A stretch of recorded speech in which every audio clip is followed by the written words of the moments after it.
Hi, I hope you're having a wonderful day today.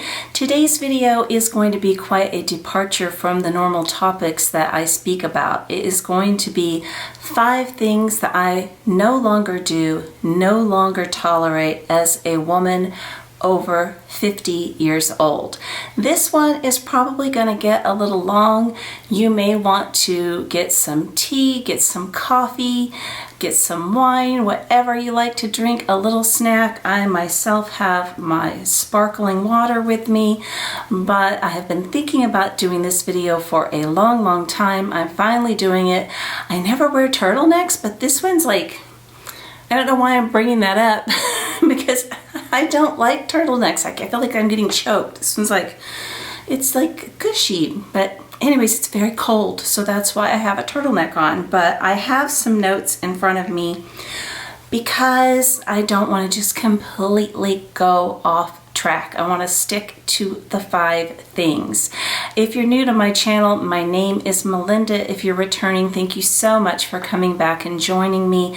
I would love it if you could just take a moment and hit that subscribe button down below if you have not already done this.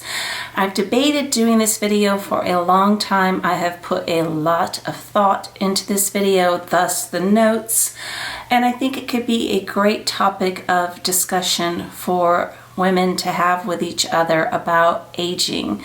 So let's get right into this. You know, they say that 50s, it's your middle life, you're middle aged. It's really not true.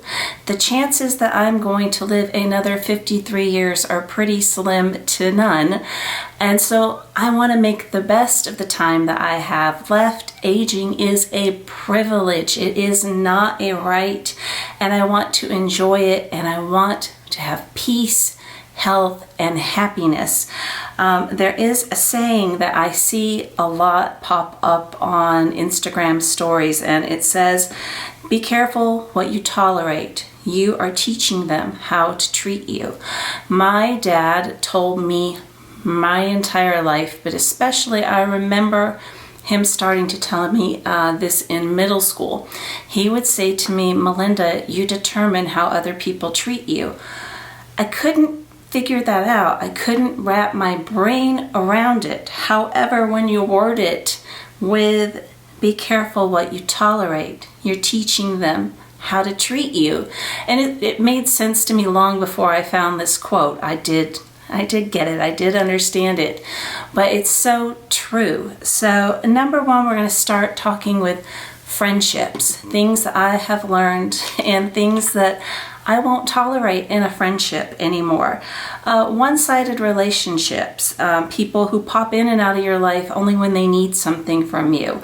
You know, they want to borrow, say you have a truck. I don't have a truck, but just to give an example, they never call and invite you first. They never reciprocate. You invite them over for dinner or whatever. They never ever have you to their house. It's just one-sided. I just do not have the time or the energy for that. And I am not talking about those types of friendships that you have where you may talk twice a year and it is like you pick up like it was yesterday. I have those kinds of friends in my life that we are separated by miles, by time zones.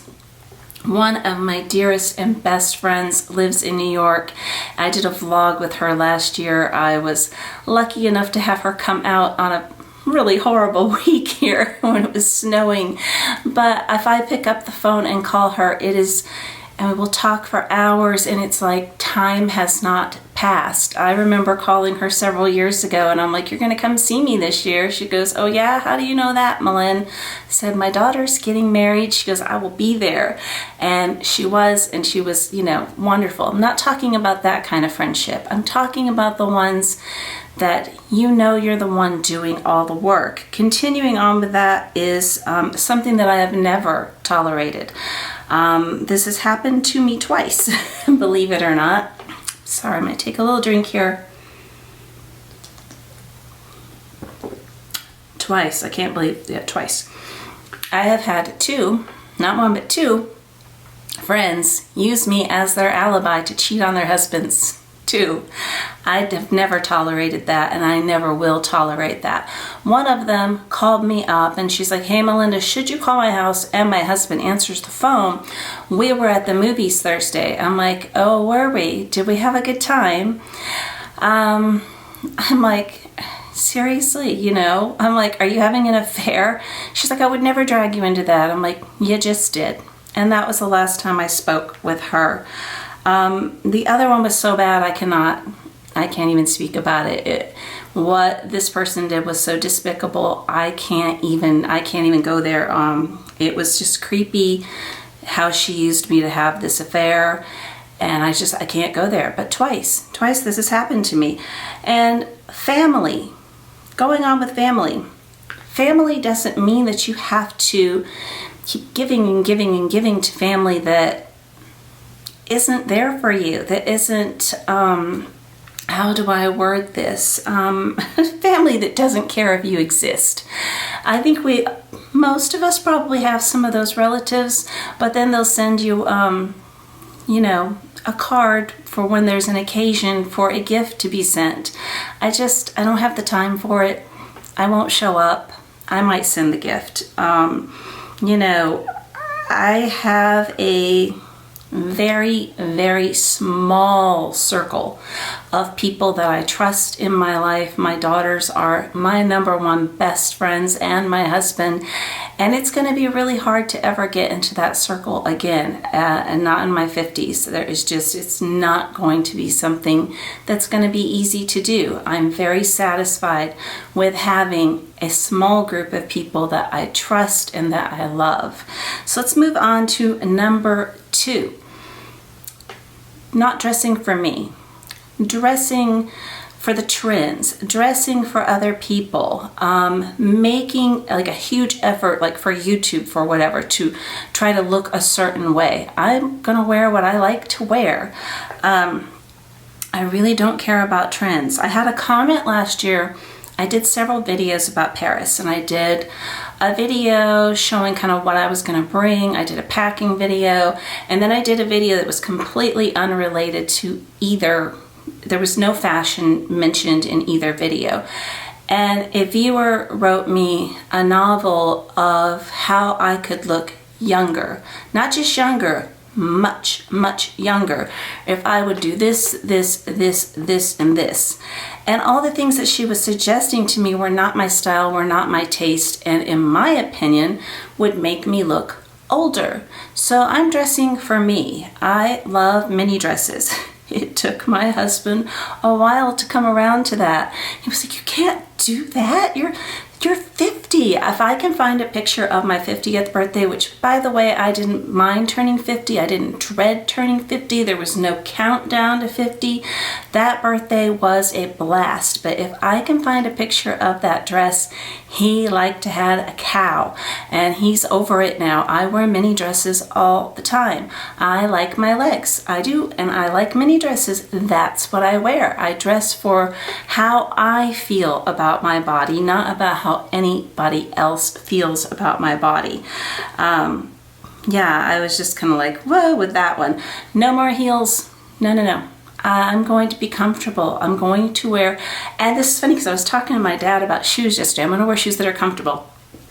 Finish my sentence, but I was talking to my dad yesterday, and he used to work with somebody that was in the shoe business, a very successful man that sold all kinds of brands of shoes, and his theory on shoes were the second you try them on, they should feel like butter. They should just feel unbelievable. And I was like, I learned something else new. You shouldn't have to break them in or anything, but I am going to wear what I feel comfortable in, not what other people find flattering on me. Number 3, and this is a huge one on me that I have done for whom knows how many years. I am no longer saying I'm sorry. I say I'm sorry for the dumbest things that have nothing to do with me that I don't need to apologize for. I apologized at a doctor's office because they had to call another office and make an appointment for me, and they weren't answering the line, and it took a long time, and I'm like, I'm sorry that took a long time. Why am I sorry? The lady was very, very nice, of course, but it had nothing whatsoever to do with me. My husband and I were in Colorado during my YouTube break, and there was this lovely couple that was in the restaurant we were in. It was very casual, and they had their Boston Terrier, and many of you know I have lost my beautiful little Lola. We lost our beautiful little Lola. And they were about to leave, and I walked over and asked if I could pet the dog. And they're like, sure. And they held her up, and she was just precious. And I'm like, I'm sorry for keeping you. I'm so sorry for keeping you. And the gentleman said to me, ma'am, you have said sorry like 16 times. I wouldn't have stopped if I didn't want to talk to you about dogs, and stop saying you're sorry. You haven't done anything to be sorry for. So I'm so proud of myself. I was at the jewelry store today, and I sent my ring off to the GIA to get the certification, and I was in the middle, and this couple kept going on either side of me, and I had my handbag, and there was a tray of things, and I said, excuse me, would you like me to move? Am I in your way? Because I'm not buying, I can scoot over. And they're like, oh, no, we're fine. But normally I would start that with, I'm sorry, my things, and I have nothing to be sorry for, but I do need to be polite. And so I think that was a much better way for me to go about it. There was no need to apologize to them. I didn't do anything wrong. So that one's still a work in progress. I'm doing good on that. Number 4. Now you see why I have the water. I don't know what is going on with me. I have some sort of weird allergies, and I've got to get back in with my doctor. But I find I am clearing my throat a lot, and I am not sick at all. Number 4, keeping my life more private. I have been accused on this channel of keeping my life too private. However, I feel like I'm very, very open, and especially like I was talking about in those friendship situations, I'm very open. I like to talk. I have no problem sharing things back and forth. And so that's not very easy for me to do, but I need to pull some stuff in and keep more things to myself. And I'm realizing that more and more as I get older, especially about my marriage. I share a lot about my husband on this channel and on Instagram, and I think he's fabulous. I really do. But I've said some things on this channel in the past that were misconstrued and weaponized against me in another person's video that didn't like me. It was brought up in a very negative way, and it was not a negative thing at all. What I said, it was a very positive thing. And yeah, I will never tell anybody that thing ever again. But we have our relationship, and it is what it is, and it works for us. And I have had actual friends in person more than once tell me how jealous they are of him, and that's awkward and it's embarrassing, and that's without me oversharing. Even I'm like, that's without me oversharing, but it makes me so incredibly uncomfortable. But we were at a girls' night one night, and I didn't tell my husband until after I asked him this question. There was 3 of us. 2 of us were married, 1 very unhappily married, 1 divorced from a very horrible human being. And the one that was divorced asked the one that was unhappily married, does your husband make your life easier? He didn't work, he didn't contribute. There's a whole can of worms there. And our girls were still young, we were raising them, and I was a stay-at-home mom at the time. And I came home from girls' night, and I asked him that question. I said, do I make your life easier? He went on for 10 minutes. He's like, yes, I would not be where I am in my life or my career, or I wouldn't be this successful without you. He goes, you make my life incredibly easier. So we have a very unique relationship, and there's aspects to it that other people don't get, and I won't ever share that again. It's like, I'm not going to explain my lifestyle. We're the only 2 people in this marriage, and we're the only 2 people whose opinions matter. And as long as both of us are happy with our situation, then that's all that matters. And we are. We just celebrated 33 years of marriage.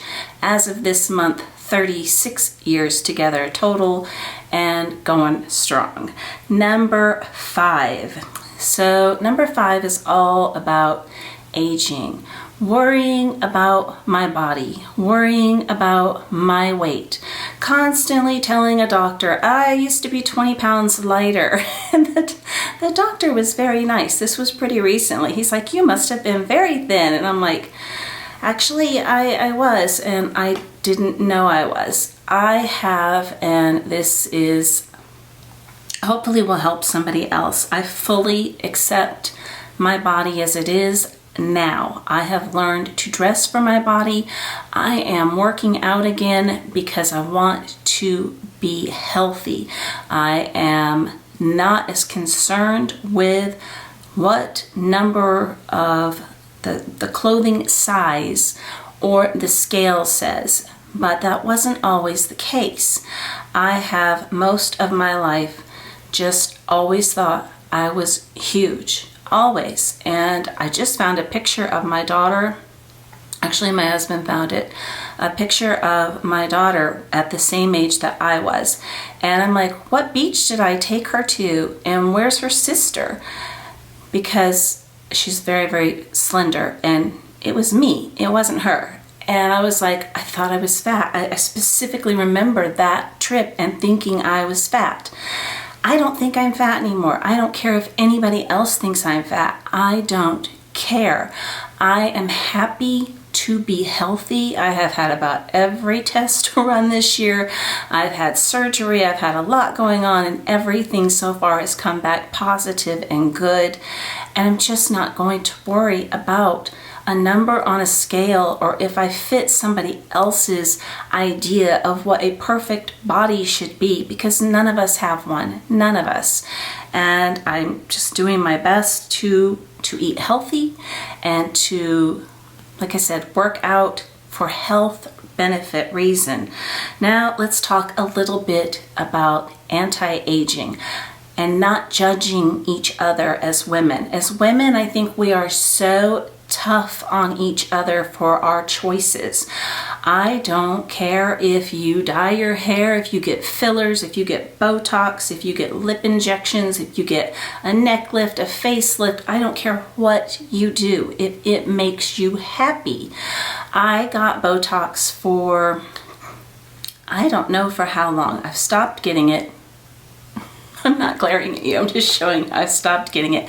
I don't know if that's something I want to ever continue doing again, but I have full face movement. I have no judgment for anybody else that wants to do that, but I'm thinking, and I'm allowed to change my mind, we all are, but I'm thinking I want to age as naturally as possible using really good skincare.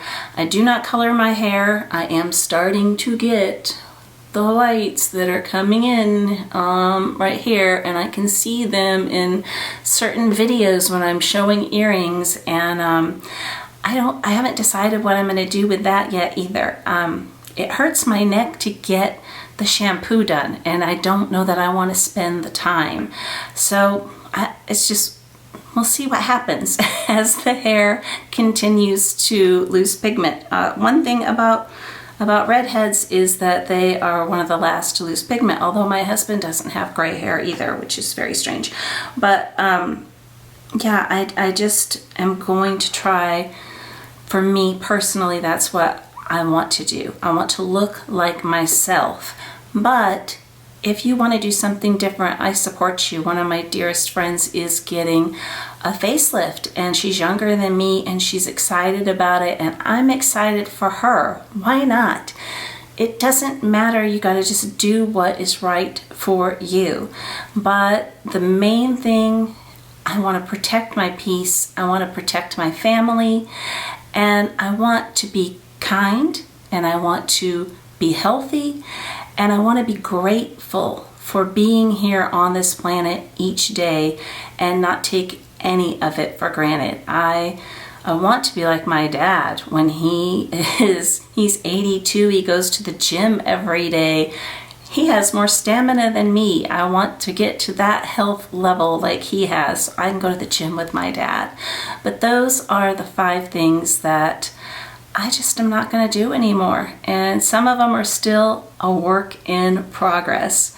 But I hope you have an amazing day today, and I hope to talk to you again very soon. Take care. Bye-bye.